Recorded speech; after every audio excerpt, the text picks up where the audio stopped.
Hello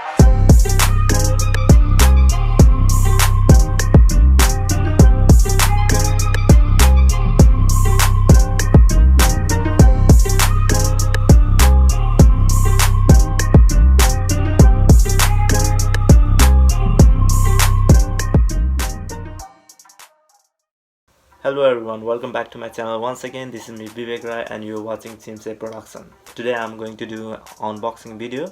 So today I'm going to unbox my MacBook Pro 13-inch M1 series.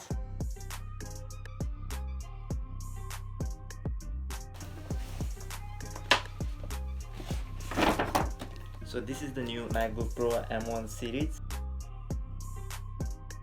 So this is the new MacBook Pro 13-inch M1 Space Gray, 8 gigs of RAM and 512 gigs SSD.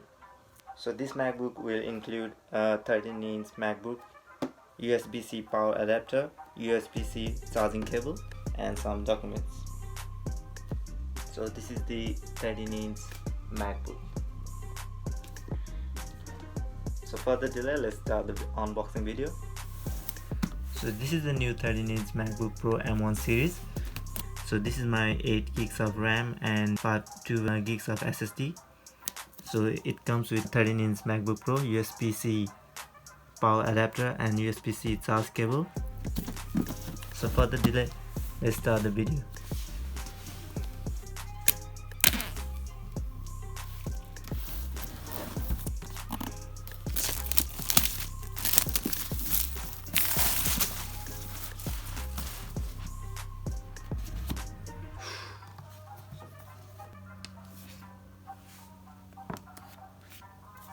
So this is my Space Gray MacBook. This comes with Type-C power adapter, designed by Apple in California, some paperwork.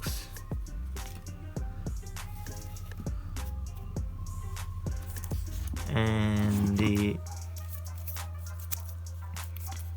this is the 61 watt core USB-C power adapter. Big power, big inside. यो चाहिँ MacBook Air को भन्दा अलिकति ठुलो हो यो, र it gives huge like ultimate charging system to the MacBook Pro. र like inside मा राख्थ्यो.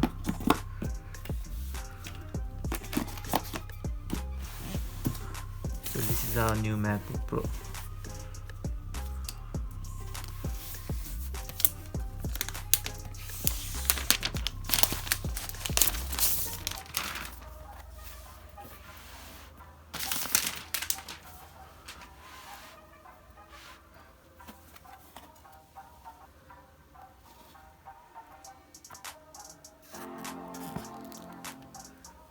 So it's boot up automatically. यो चाहिँ अहिले एकदम Apple को एकदम राम्रो feature हो. So you can see.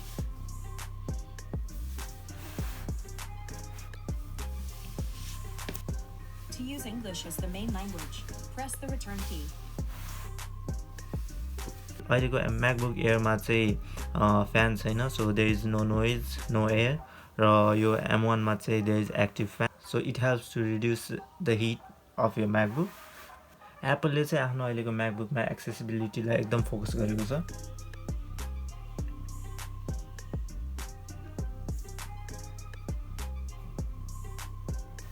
मेरो मन पर्ने फिचर भनेको चाहिँ यसको कीबोर्ड हो र you can hear this sound.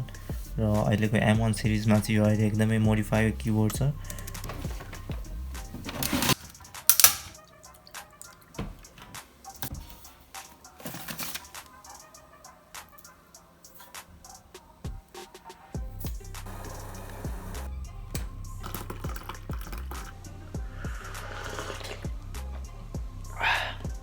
प्रिय चिया तिमी बिना जीवन छिया छिया.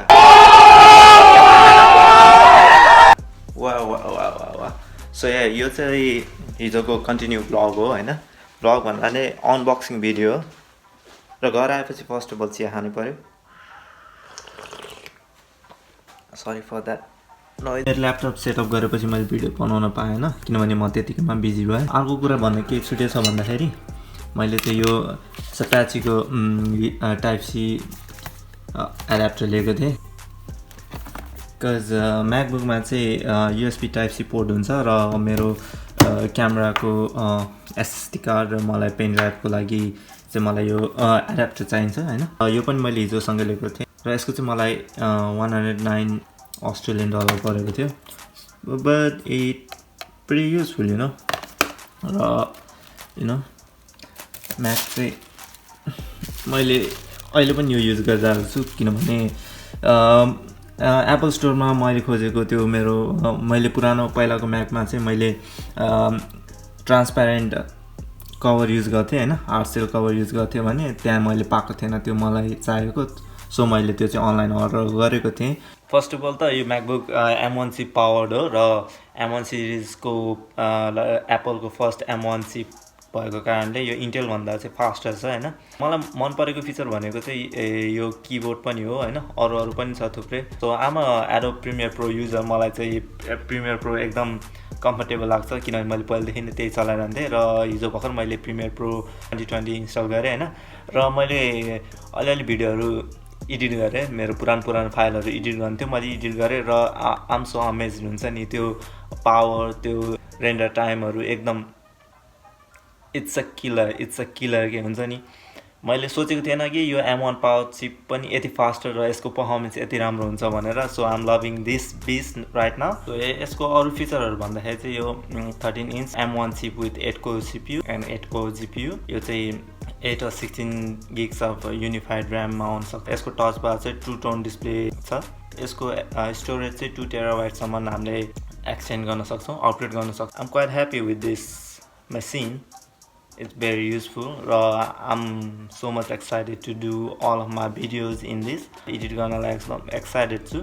So यति भन्दै I just want to end my video. मेरो भिडियो कस्तो लाग्यो आफ्नो प्रतिक्रिया आफ्नो फिडब्याक दिनु होला। So I'll try to upload videos randomly अबदेखि। So yeah, यति भन्दै I just want to end this video. Don't forget to like, share and subscribe.